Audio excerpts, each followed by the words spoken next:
महाराष्ट्र की बारामती विधानसभा सीट पर उपचुनाव को लेकर फिलहाल प्रदेश की राजनीति गरमाई हुई है। जानकारी के अनुसार इस चुनाव के लिए उप मुख्यमंत्री और एनसीपी अध्यक्ष सुनेत्रा पवार 6 अप्रैल को अपना नामांकन दाखिल करेंगी। खबरों की माने तो निर्विरोध चुनाव जीतने के लिए सुनेत्रा पवार ने उद्धव ठाकरे से बात की है।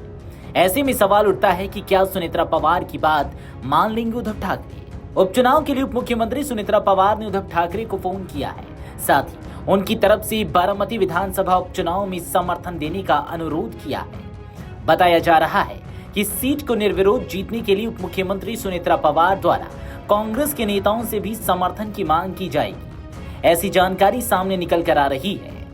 बता दें कि उपचुनाव को निर्विरोध कराने के लिए राष्ट्रवादी कांग्रेस के प्रयास जारी हैं। सुनेत्रा पवार सोमवार को अपना नामांकन पत्र दाखिल करेंगे। इस दौरान राष्ट्रवादी कांग्रेस के नेता और मंत्री मौजूद रहेंगे।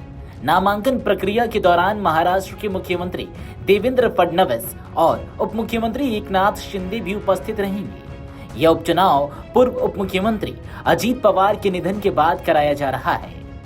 तो वहीं इस पर संजय राउत का बयान भी सामने आया है। उन्होंने कहा कि अजीत पवार जी का जिस तरीके से निधन हुआ एक्सीडेंटल बहुत दर्दनाक है।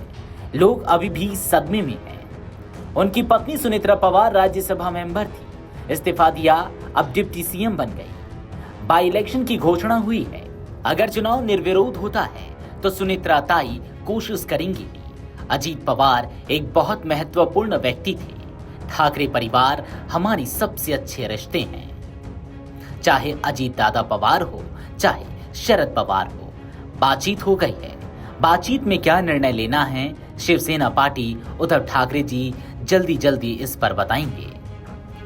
उन्होंने आगे कहा कि कांग्रेस पार्टी की जो भूमिका है वह कोई गलत भूमिका नहीं है। वह बीजेपी का विरोध कर रही है।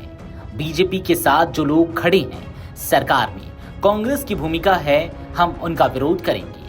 अजीत दादा पवार की बात आती है तो हम एक साथ बैठेंगे। उद्धव साहब की जो भूमिका रहेगी हम सब बातचीत करके, और भी एक बाई इलेक्शन है उस पर भी निर्णय लेना है। अगर वह निर्णय महाविकास अघाड़ी का है, एक पार्टी निर्णय नहीं ले सकती। महाराष्ट्र के पूर्व उप मुख्यमंत्री और दिवंगत नेता अजीत पवार बारामती सीट से विधायक थे। प्लेन हादसे में मारे जाने के बाद यह सीट खाली हो गई है। उनकी जगह अब उनकी पत्नी राज्य की उप मुख्यमंत्री बन गई है। वहीं वह बारामती सीट से उनकी जगह चुनाव लड़ने को तैयार है।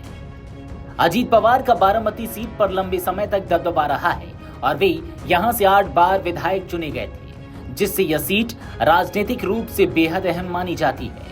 इस उपचुनाव को लेकर दिलचस्प बात यह है कि शरद पवार के नेतृत्व वाली एनसीपी ने इस सीट पर अपना उम्मीदवार न उतारने का फैसला किया है। हालांकि उसकी सहयोगी कांग्रेस ने स्पष्ट किया है कि वह चुनाव को एक तरफा नहीं होने देगी। बारामती उपचुनाव के लिए नामांकन दाखिल करने की आखिरी तारीख 6 अप्रैल है। नामांकन पत्रों की जांच 7 अप्रैल को होगी। नाम वापस लेने की आखिरी तारीख 9 अप्रैल है। अगर 6 अप्रैल को नामांकन दाखिल करने की आखिरी तारीख तक सुनेत्रा के अलावा किसी और ने नामांकन दाखिल नहीं किया तो वे निर्विरोध चुन ली जाएंगी।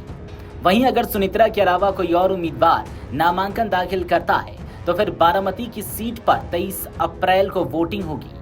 वहीं चुनाव के नतीजे 4 मई को घोषित किए जाएंगे। वीडियो डेस्क अमरउजाला.com। अगर आप ये वीडियो YouTube पर देख रहे हैं तो हमारे चैनल को सब्सक्राइब कर बेल आइकन दबाएं, और Facebook पर देख रहे हैं तो हमारे पेज को लाइक करें।